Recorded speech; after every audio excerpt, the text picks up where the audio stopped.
If you have DBs playing as great as Notre Dame's DBs were playing, it's going to take a perfect pass to beat them. My biggest takeaway from this film breakdown was this right here.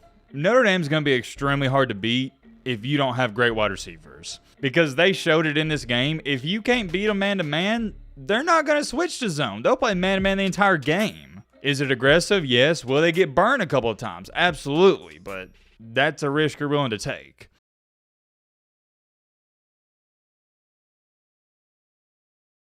Over the weekend, the team that impressed me the most outside of Miami was the Notre Dame Fighting Irish, and it was for one reason and one reason only: their secondary. When I went back and watched the film on this game early Sunday morning, their defense mesmerized me. This is a basketball term, but you want to talk about putting your opponent in a box? That's what Notre Dame did to A&M's wide receivers. They got CLAMPEDUP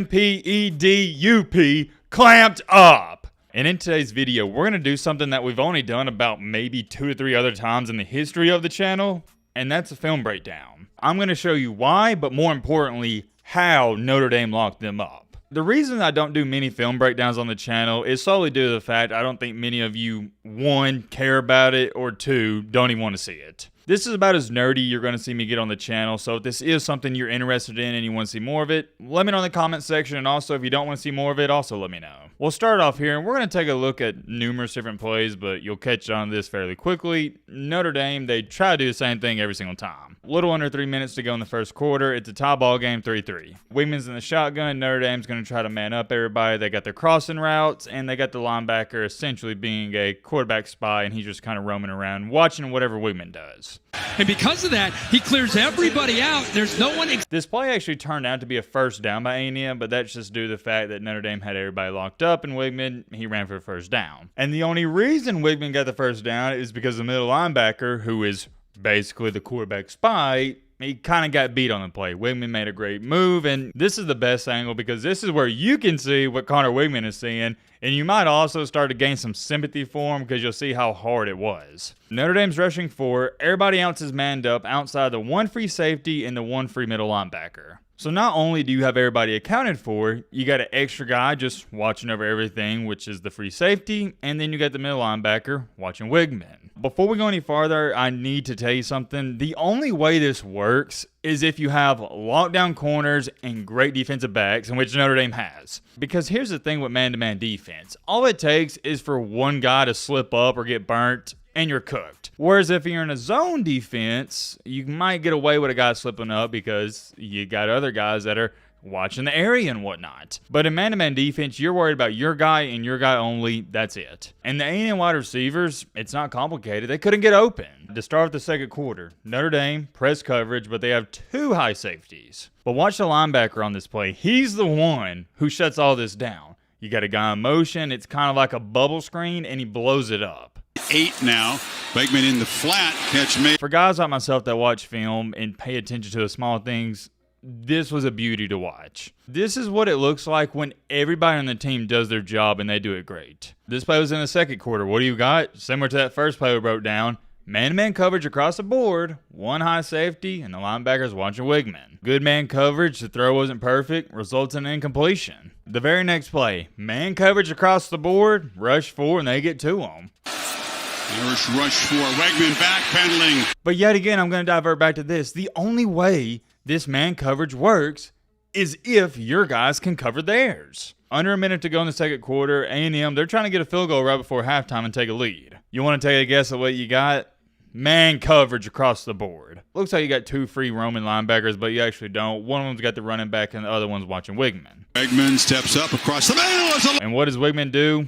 Underthrows the receiver who was already covered pretty tightly, and it results in an interception. If you have DBs playing as great as Notre Dame's DBs were playing, it's going to take a perfect pass to beat them. And as you saw in the ball game, he was not throwing perfect passes, and that resulted in a lot of incompletions and some interceptions. On this play, Wigman actually completed the pass, but it was due to, number 1, it was a great throw, and number 2, the wide receiver met the ball, and it resulted in a nice little play. Wegman steps back. He's thrown the 2 picks, but you're noticing, even when A&M is having some successful plays, it looks so hard, and it's because it was hard. On A&M's last drive, they needed a touchdown, and it ended how it started for Notre Dame. You got to give Marcus Freeman and the defensive coordinator a ton of credit. They weren't playing it safe. They were playing to win. They were still in press coverage and manning up on that final drive. And it resulted in Weigman, number one, not having time to throw, and number two, not having anybody to throw to because they couldn't get open. On second down, they wound up blitzing the middle linebacker. Weigman saw him coming. He had to throw it early, and it was miscommunication. And this is how bad they was clamping him up, okay? I hope this puts it into perspective.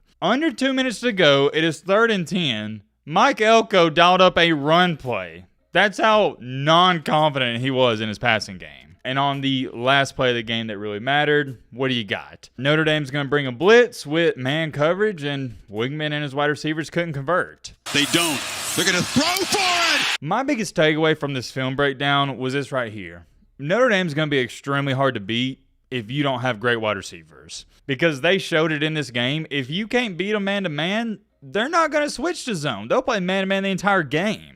Is it aggressive? Yes. Will they get burned a couple of times? Absolutely. But that's a risk you're willing to take. Reminded me a lot of Nick Saban in his early days at Alabama, because him and Kirby Smart, that's all they did, man-to-man. Kirby Smart was known for dialing up a blitz on 3rd down, and he was going to man up all day long. And about 2 or 3 times per game, his corners would get burnt. But them getting burnt 2 or 3 times a game really didn't matter because they made up for it. With all that great stuff being said, since I've hyped up Notre Dame all throughout this video, let me play a little devil's advocate. This was a perfect storm in what I'm going to label as a recipe for success. Because if Notre Dame tries to do this against not even an elite, but a great quarterback, he's going to make them pay. Another reason why it works so well is because Weigman isn't a scrambler. Most quarterbacks out there, if you just have a quarterback spy on them, they're athletic enough to beat that linebacker one-on-one. Another thing I want to touch on is if you do this against a team with an offensive line that can hold up steadily for about 3 to 5 seconds, and they have great wide receivers, you better watch out. Fortunately enough, though, for Notre Dame, you don't play in a conference and your schedule, it isn't too difficult. It's not the easiest schedule in the world, but it's not the hardest one. And I believe, if I'm not mistaken, I could be wrong on this, let me know in the comment section if I am, they are favored to win every single game from here on out. Okay, I'm actually curious. Let me pull up their schedule and let's try to see if they play a team with a better quarterback or a better wide receiver group. Northern Illinois, no. Purdue, no. Miami. Look at all these cupcakes. Louisville, Stanford, no. Georgia Tech, no. Navy, no. Florida State, I thought that was going to be interesting, but I guess not anymore. Virginia, oh my goodness, this is a easy peasy schedule. Okay, final game of the year is going to be their biggest test.